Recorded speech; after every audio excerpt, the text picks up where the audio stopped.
This episode was recorded outside at Jasper National Park, so if you hear the wind, birds, or maybe even a squirrel plotting against us, that's just part of the camping vibe.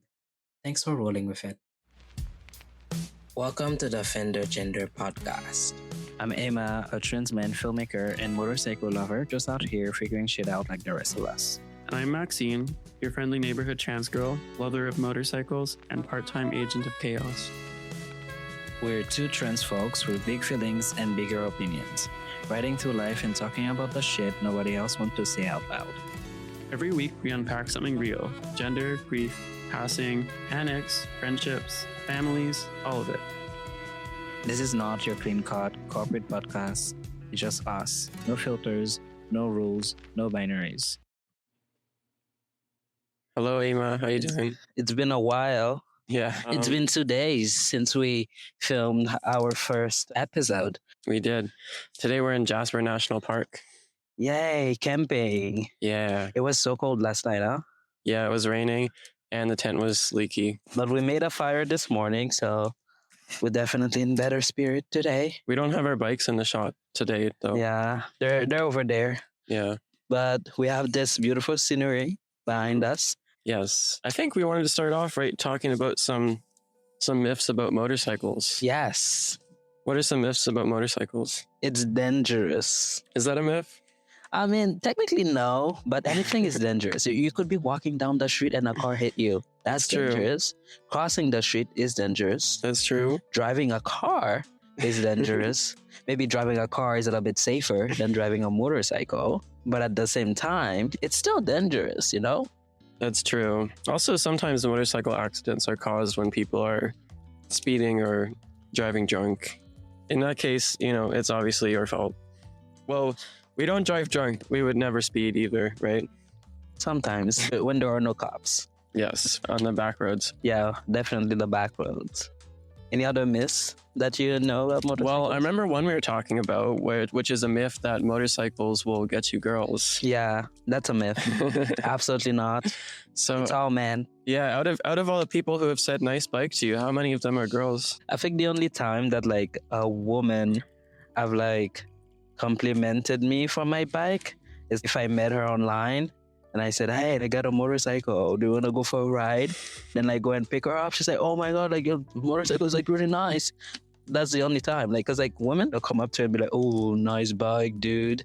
Like, not really. It's all dudes. Yeah, mostly old dudes too, but sometimes young dudes. If you want to meet older men, you could get Grindr Plus, or you could buy a motorcycle. Yeah. It's a lot more expensive, but also it's a lot more fun. Yeah, I was telling you, I was washing my motorcycle outside the other day, and there's this guy like walking around, was taking pictures, and then he came over and was like, "Oh, sick bike." I was like, "Oh yeah, it's a nice bike." And he's, "Oh, like, can I take a picture?" I was like, "Oh, like really shitty right now."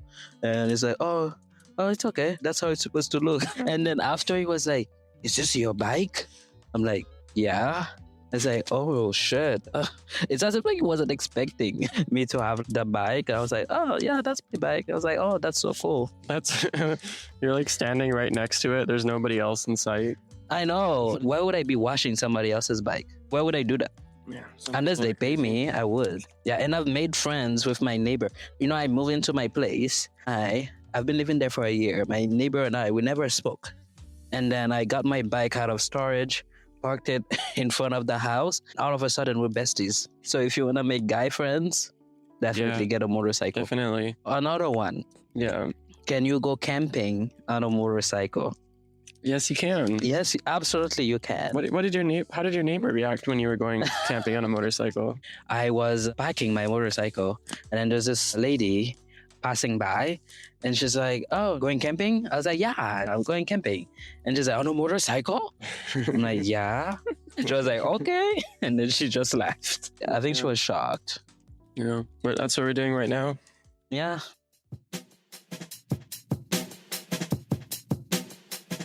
We could talk about friendships after transitioning, how that affects your friendships, like what any like changes that have occurred in the friendship dynamics or things of that nature. I feel like friendship wise for me, I didn't tell my friends right away. I Mhm. think I told my friends maybe like 2 years in. Oh, really? And it was probably because we didn't talk over the phone. So, for context, my friends are in Haiti and I'm in Canada. Mhm. So, usually we just be like texting. So, it was like, I think we had a Christmas call where we did a three-way call. And then one of my friends was like, "Oh, your voice is deep. You sound like a dude," type of thing. And I was like, "Yeah, actually, I'm trans." If I sound like a dude, that's because I'm Yeah. a dude. Yeah, and they were like, okay, they didn't make a big deal out of it at all. Nice. Before they knew that I identified as lesbian, Mhm. and they were like, yeah, I still love you, and still be friends with you regardless. We've known each other for over a decade now. I feel like these are the most solid friendships that I had in my childhood. I feel grateful that the friendship still exists and they weren't like, oh, we don't want to be friends with you anymore. We're not accepting. Because Mhm. one of my friends, she's a cis, straight, she's an Adventist as well. Oh, what? So, Adventist. What's that? It's like part of the Protestant religion. Oh, okay. It's like a branch. Right. She's religious and stuff. She's pretty liberal. And I came out to her as a lesbian when I was in high school. It was actually very, very funny. So I went to school in Haiti. Yeah. And we used to be like a group of like 6 friends. And I came out to all of my friends. And then there was this girl, one of the girls in the group that I was really, really close to. We would sit next to each other, we'd talk all the time. And then once I came out, she was like, I don't want to be friends with you anymore. And I was like, why? And she's like, she doesn't want me to have a crush on her. And Classic. yeah, and Classic. I'm looking at her like, girl, I'm not even attracted to you. You think I'm just gonna go around and fuck all the girls in the class? And it's like, this person was my friend. And I'm the type of person, if I'm friends with someone, we're just friends. I'm not even gonna fall in love with you or anything like that. If it's a friendship, it stays a friendship. Mhm. And she was like, yeah, I don't wanna be friends with you anymore. So that created a bunch of drama. And then there was like another girl also in the group. She sided with her. So both of them left the friend group and it became 4. Mhm. So like my other 3 friends, they were like, what the fuck? They're stupid. They thought the reason that they didn't want to be friends with me anymore was so weird. Mhm. And I told my other friends, I was like, if you guys don't want to be friends with me anymore because I'm a lesbian, it's okay. We don't have to stay friends. And they were like, what the fuck are you talking about? Like, shut up. And they just embraced me and then we stayed friends. Till now, we're still friends. And the other 2 girls, I don't even know where they're at right now. We haven't spoken since that day. They just moved to another part of the classroom. And then we never spoke with them. We would see them Those out. bitches. Yeah, we would see them in the class. We just wouldn't talk to them. So that was my experience coming out to my friends in high school as a lesbian. But when I came out as trans, they didn't care, which was great. As for like other friendships post transition, a lot of people don't know that I'm trans because I pass and I'm pretty stealth. I tell people that I'm like really, really close to you, but also I don't feel like it's anybody's business to know. If I'm not dating you, if you're not my best friend and you're not my personal space, I will not tell you because it's none of your business. What does that add? What does that change, you know?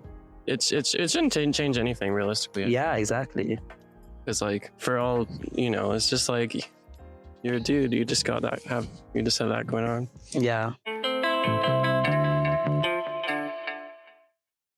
What about you? Yeah, what was it like for you? Complicated because like I also came out as like in stages kind of because I came out as bisexual when I was like 19 and I came out as trans when I was like 22. When I was in high school, I was kind of deeply in the closet, and the people I was hanging out with, for the most part, were not really great people. Like they're pretty like homophobic and stuff, and transphobic. And once I got out of high school, I like made some better friends and people who were like more accepting in general and stuff.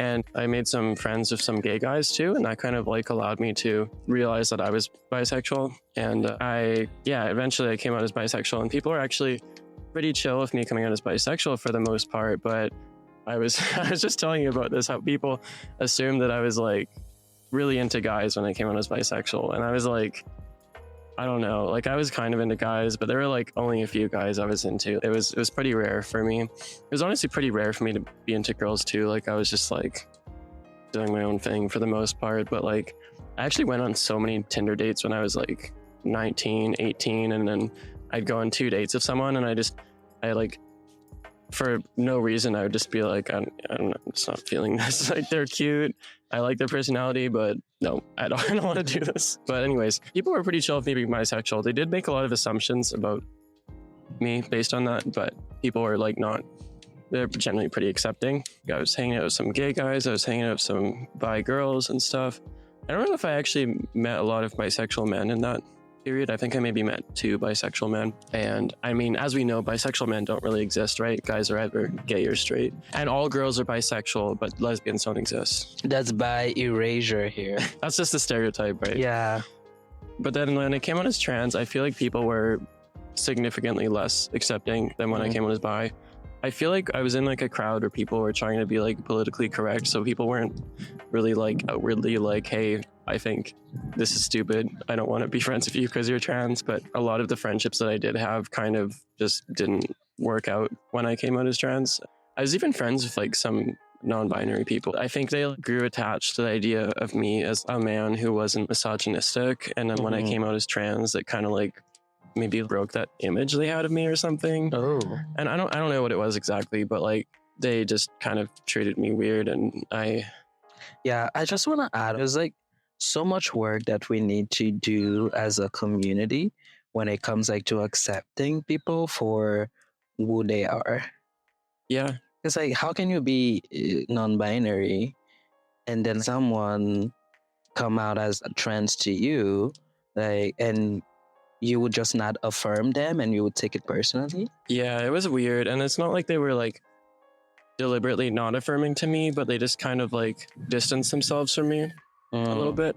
And actually I was kind of dating someone at the time, and like our relationship was kind of, in my view, wasn't going great at the time I was realizing I was trans. And then when I did come out, I was like, before that I broke up with her, and then like we kind of still talked a little bit though, and like a few months later I came out as trans to her, and she wasn't like outwardly hostile about it, but she said some things that were kind of like, I felt like they were kind of like turf adjacent kind of things, and it kind of rubbed me the wrong way, and I just kind of like distanced myself a little bit. And I still have a few friends from before I transitioned. I have one friend that I knew since I was 7. He's actually a cis het guy, but he's pretty nice. And then I have people I actively talk to and hang out with. I'd probably have maybe like a handful of friends from like that I met when I was like 18, 19. And yeah, I don't know. But most of the people I'm close with these days, like the majority, I would say I met like after I came out as trans. I feel like for me at least, it was like kind of easier to build friendships when people didn't have to like change their image of me in their mind. They just like, when they met me, they saw me like as a trans woman, and they just kind of accepted that. It's like they kind of accept that, or they don't talk to me. Whereas like people I'm already friends with, it's like, it's kind of like sometimes hard for me to tell if they still see me as a guy. I do agree that post-transition friendship feels like easier for me as well. I have so much of an easier time making friends these days. Yeah, because now if you present yourself as a trans person, it's either the person is like accepting or they're not. If they're not accepting, then you move on, you know, we don't have to be friends. Yeah. And for me, I'm 6'1". I haven't really done any voice training, so I'm not really passing all the time. I do contextually. Like, remember there's that 80-year-old guy who was like, oh, can she keep up to you on the bike?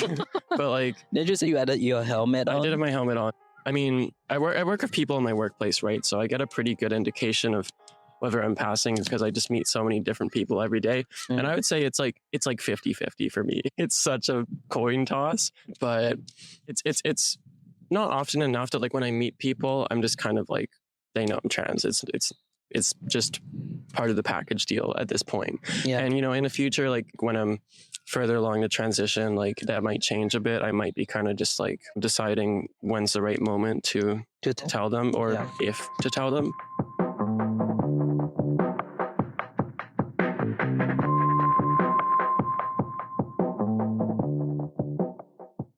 Yeah, I feel like I'm at a point where I don't have to tell people anymore, which feels like great. But at the same time, I struggle a lot with being seen as a cis man because society has a twisted view of cis men in general. Not that cis men don't deserve it. A lot of cis men Yeah. are just like shitty, and it's like hard to find the good It's ones. just some of them ruin it for the rest of you. Exactly.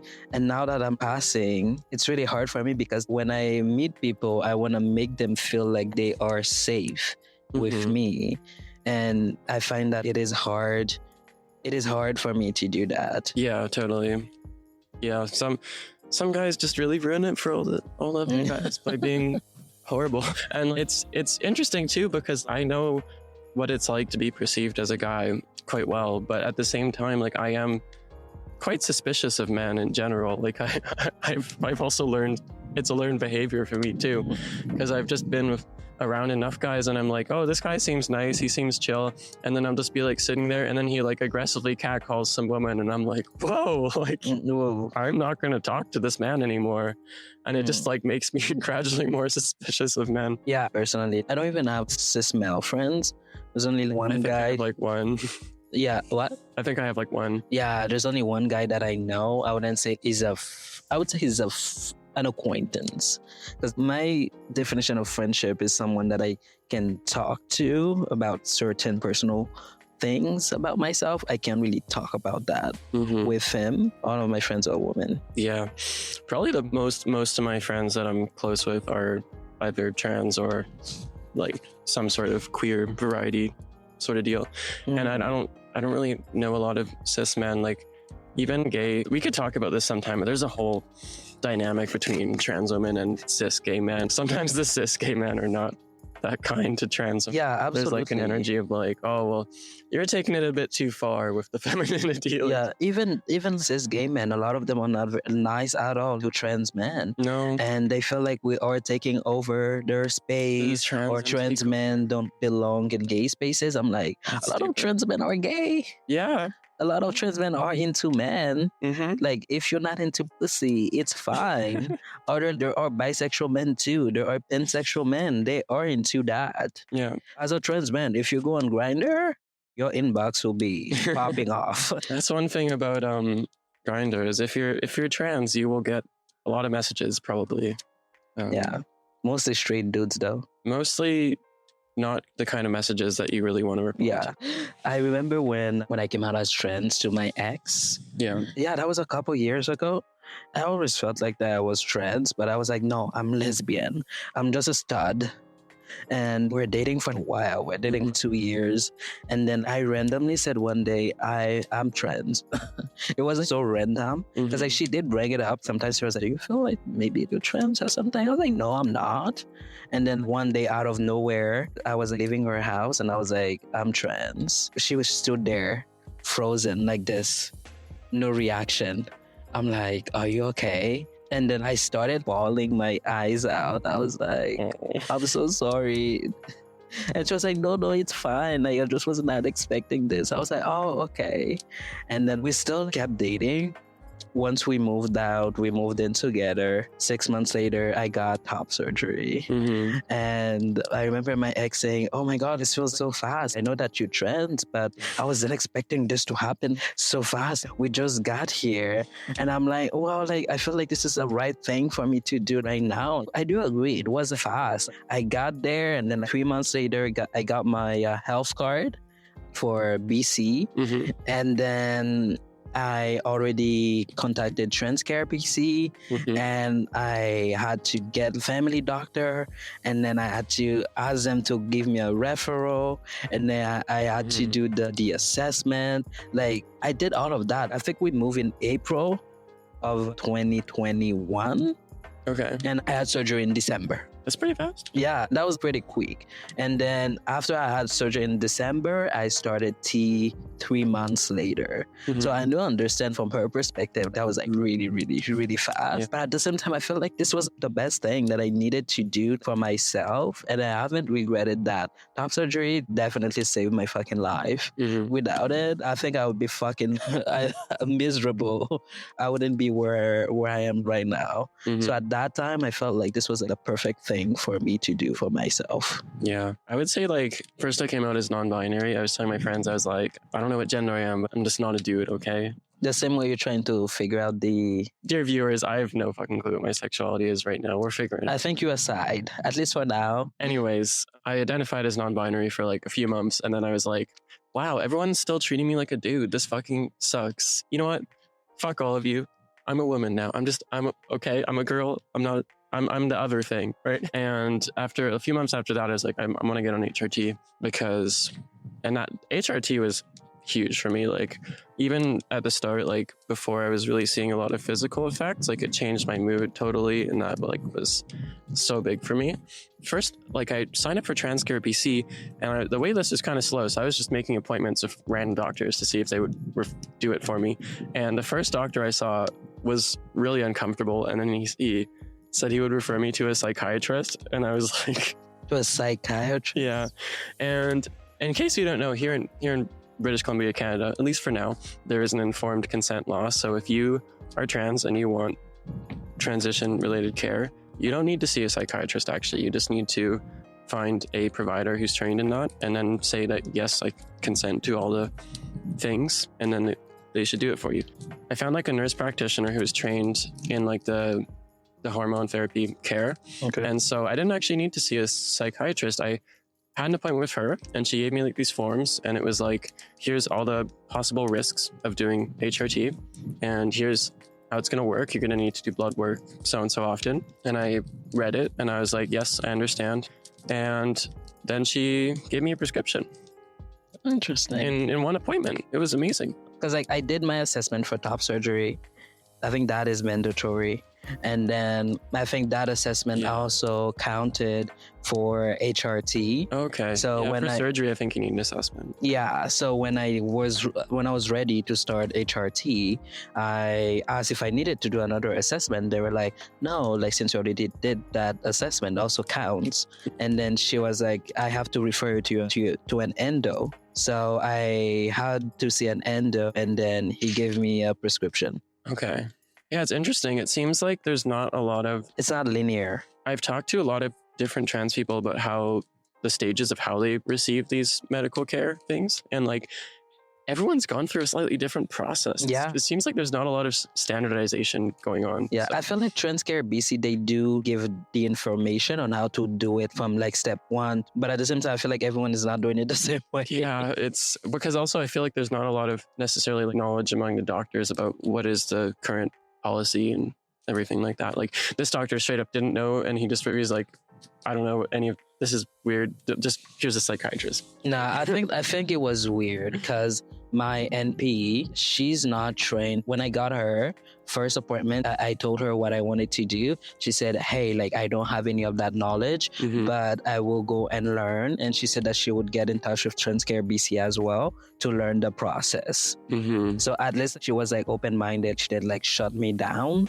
Whenever I need a referral, I just get an appointment with her and tell her what I need, and then she gets that done. Yeah, so I think he was a dick. Yeah, I think he just didn't know what was going on. He was visibly uncomfortable. It was a very uncomfortable appointment for me. Yeah, I'm sorry you went through that. I mean, it's fine because I feel like we're pretty lucky here in this part of the world. Like I hear a lot of stories about what people in other countries have to do to Absolutely. get care, and I have some friends in the UK, right? And like even before the laws are becoming more regressive there, even before that, like getting trans care in the UK is a whole nightmare. And like even in the US too. Yeah. Like the stories that I'm hearing, and I'm like, oh, I feel like so grateful that I don't have to go through that here. Totally. That's it for our second episode of Fender Gender. If this episode resonated with you, we want to hear it. You can stay anonymous. We've got a submission link in the episode notes. And if you want to support BG Talks and help us keep the mics rolling, head over to our Patreon. Every bit helps. We eventually have some bonus content coming your way, links in the description. Next week, we're talking about another spicy one, dating as a trans person. Subscribe, rate us, and tell your messy queer cousin to listen. We'll see you next time.